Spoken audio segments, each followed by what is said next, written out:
सोहेल सोहेल ये करियो यार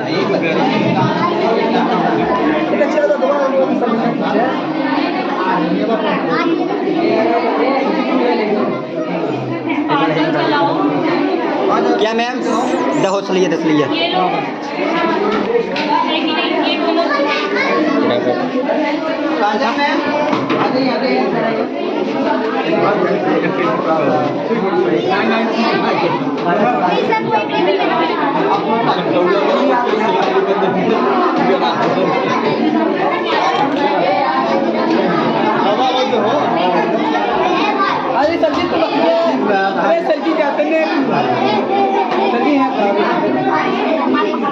बेटा बैठ जाओ, तुम लोग बैठ के आराम से देखो।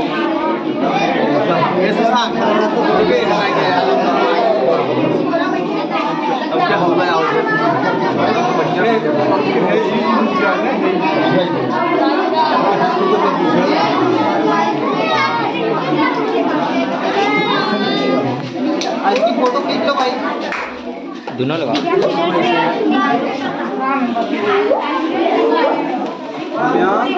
ए भाई हम मूल्य यार कहाँ चलाओ यार, वीडियो बना लो बेटा। बन रहा है वीडियो कैसे बना थे? दाबे रहो यहाँ वीडियो बना ले।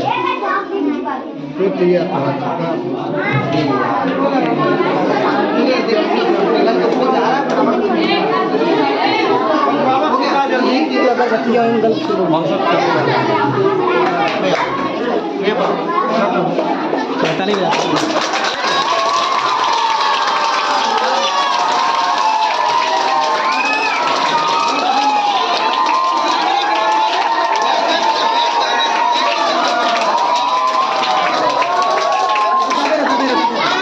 बैठ जाओ,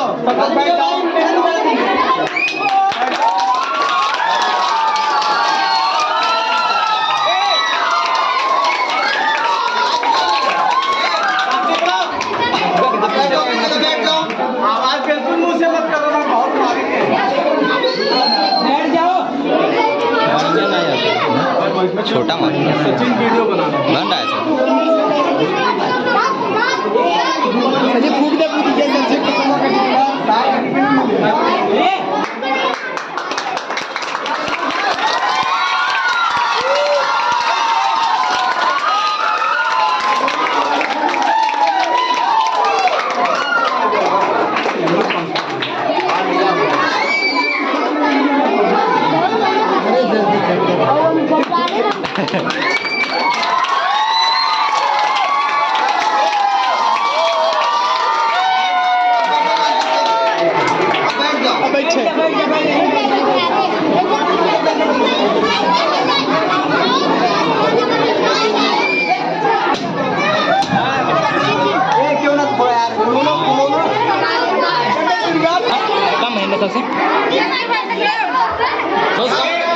आवाज नहीं मरा क्या जा रहा तुम लोग ना, एकदम शांत रहो, आवाज बिल्कुल मत करो मुझसे।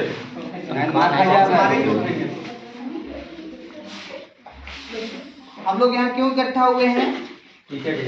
आज टीचर डे, शिक्षक दिवस है। क्यों मनाते हैं हम लोग शिक्षक दिवस? क्योंकि शिक्षक लोगों को रास्ता बताता है, अच्छी सीख देता है। इसलिए हम शिक्षक दिवस इसलिए मनाते हैं कि आज के दिन हमारे देश के प्रथम उपराष्ट्रपति, बाद में राष्ट्रपति हुए डॉक्टर सर्वपल्ली राधाकृष्णन का जन्म हुआ। वो एक शिक्षक थे, इसलिए उनसे प्रेरणा लेकर के पूरा संसार, पूरा भारत उनके जन्म दिवस को शिक्षक दिवस के रूप में मनाता है।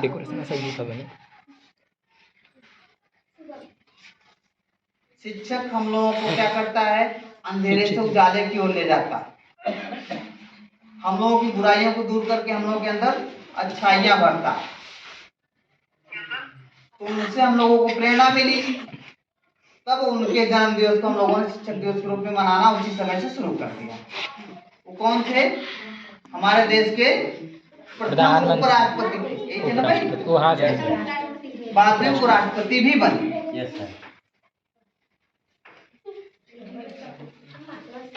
कहूँ या शिक्षकों को जो भी बोलना हो बच्चों को बताना हो तो आप लोग बताएं।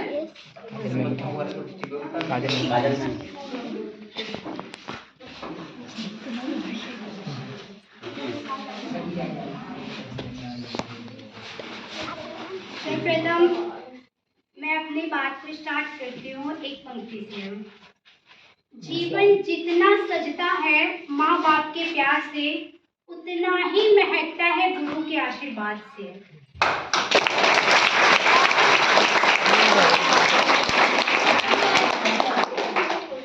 आज हम लोग यहाँ पर एकत्रित हुए हैं शिक्षक दिवस मनाने के लिए।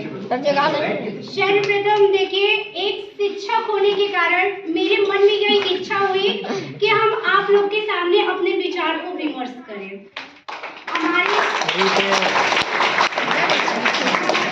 भारत देश के प्रथम उपराष्ट्रपति डॉक्टर सर्वपल्ली राधाकृष्णन एवं द्वितीय राष्ट्रपति भी थे। हर बात पे क्लैपिटी बात को पहले पूरा सुनिएगा, ठीक है।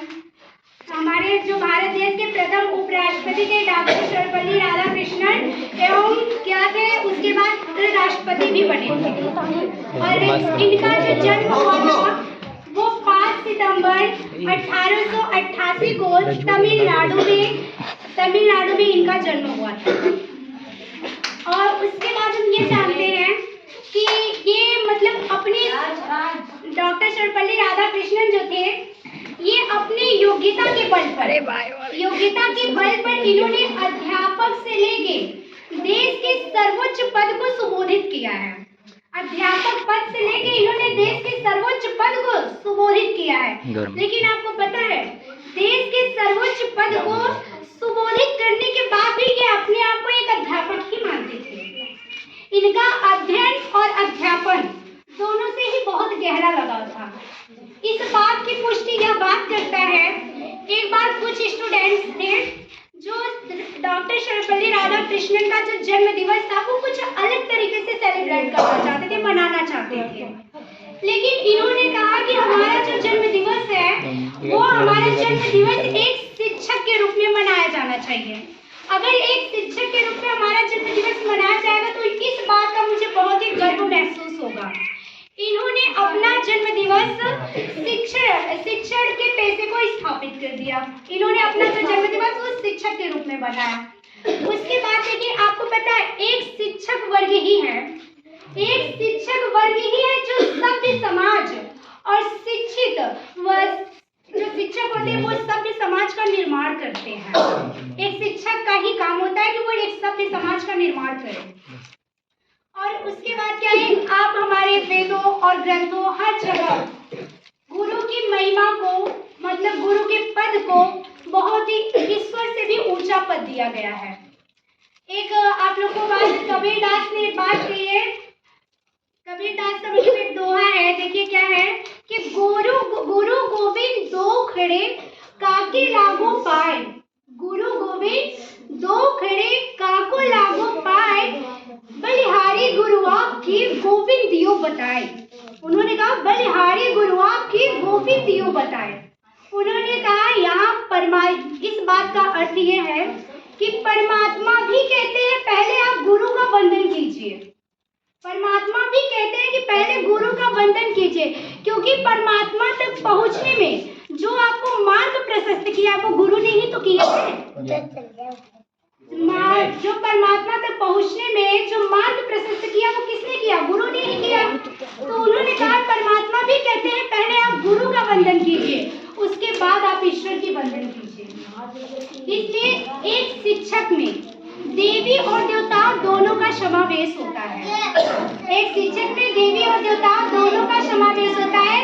और एक शिक्षक ही चाहे तो वह एक विद्यार्थी के जीवन को कितना निखार सकता है, कितना उज्जवल बना सकता है, यह एक शिक्षक के ऊपर डिपेंड करता है।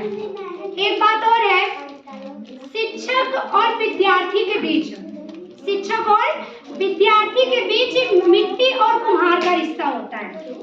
मिट्टी और कुम्हार का, मिट्टी जिस प्रकार से उसको जिस सांचे में डालेंगे वो उसी प्रकार का तैयार होगा। उसी प्रकार से एक अध्यापक भी है जो कठोर परिश्रम करके आप लोग को इस समाज में एक मानवता के रंग पे आवश्यकता होती है। ये जाहिर सी बात है। देखिए, हमारे फर्स्ट टीचर हमारे माँ बाप होते हैं, हमारे पेरेंट्स होते हैं। माँ की कोख में मनुष्य के शरीर को आकार मिलता है। माँ की कोख में मनुष्य के शरीर को आकार मिलता है, लेकिन जो एक शिक्षक होते हैं वो हमारे कौशल को प्रदत्त करके वो उसको निखारते हैं और एक हमें समाज में हमारे मूल्यों का विकास करते हैं। इसलिए एक बात मैं और कहूंगी, ध्यान से सुनिएगा। शिक्षक एक सीख है। शिक्षक एक क्या है? सीख है। और यह सीख उन्हीं के हृदय में प्रवेश करती है। यह सीख जो है उन्हीं के हृदय में प्रवेश करती है जिनके हृदय में शिक्षक के प्रति समर्पण का भाव होता है। यह सीख उन्हीं के हृदय में प्रवेश करती है जिनके हृदय में समर्पण का भाव होता है। अब हम अपनी वाणी को यहीं पे विराम देते हैं।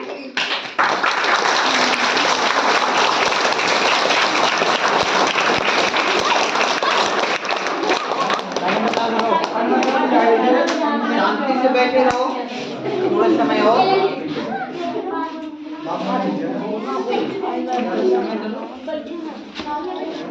जैसा कि आप सभी और हम भी जानते हैं कि आज शिक्षक दिवस है और शिक्षक दिवस क्यों मनाया जाता है ये अभी आपको काजल मैम ने बताया। 5 सितंबर 1888 ईस्वी को डॉक्टर सर्वपल्ली राधाकृष्ण जी का जन्म हुआ था और उनके जन्म दिवस के उपलक्ष्य में ना मनाकर उन्होंने शिक्षक दिवस के रूप में मनाने को कहा था अपने जन्मदिन को। उनका डॉक्टर सर्वपल्ली राधाकृष्ण का जो सबसे ज्यादा लगाव था वो एक शिक्षा के प्रति था। इसीलिए आज हम आप लोगों के शिक्षा के महत्व के बारे में कुछ बताते हैं। जैसा कि हमारे पेरेंट्स हमें बताते हैं कि ज्ञान एक इन्वेस्टमेंट है। ज्ञान एक इन्वेस्टमेंट है जो कि कभी कम नहीं होता है। अगर हमारा जो है ज्ञान हमारा कभी भी चोरी नहीं हो सकता है। अगर हमारे पास पैसे हैं तो उस पैसे को हम गोल्ड में कन्वर्ट कर सकते हैं कि नहीं कर सकते हैं? कर सकते हैं ना। उस पैसे को हम गोल्ड में कन्वर्ट कर सकते हैं। लेकिन अगर उसी पैसे को हम एजुकेशन यानी शिक्षा के पीछे खर्च करें तो हमें कुछ ज्ञान होगा और पैसा आपका खर्च हो जाता है। अगर आपके पास पैसा है, सोना है, तो आपको दोनों का खो जाने का डर रहता है। पैसा है तो आपको ये होता है कि पैसा कहीं खो ना जाए। धन है तो धन ये भी होता है कहीं खो ना जाए, कहीं धन कम ना हो जाए। सोना है उसका भी आपके अंदर डर रहता है। लेकिन अगर आपके पास ज्ञान है तो ज्ञान क्या आपका कम हो सकता है? नहीं। ज्ञान की कभी चोरी हो सकती है? नहीं हो सकती है ना। तो मैं अपनी वाणी को ही विराम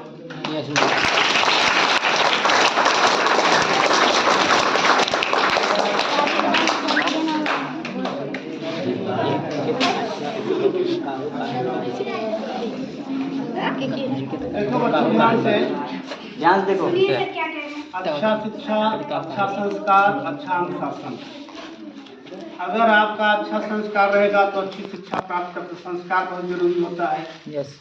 और शिक्षा भी बहुत जरूरी है। अच्छा शिक्षा प्राप्त करेंगे, अच्छी तरह से बोल सकते हैं, कहीं उठ बैठ सकते हैं, समाज में जा करके अपने वाणी को व्यक्त कर सकते हैं। जैसे मैडम बताया शिक्षा के बारे में।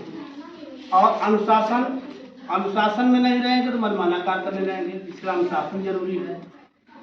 इसलिए ये तीनों चीज जरूरी है। अच्छा शिक्षा, अच्छा संस्कार और अच्छा अनुशासन। समझे ना? तो शिक्षा प्राप्त करेंगे तभी कहीं आप महान बन सकते हैं। और गुरु की महिमा को समझना चाहिए। साइकिल जा रहे हैं, गुरु को झुक कर प्रणाम करना चाहिए।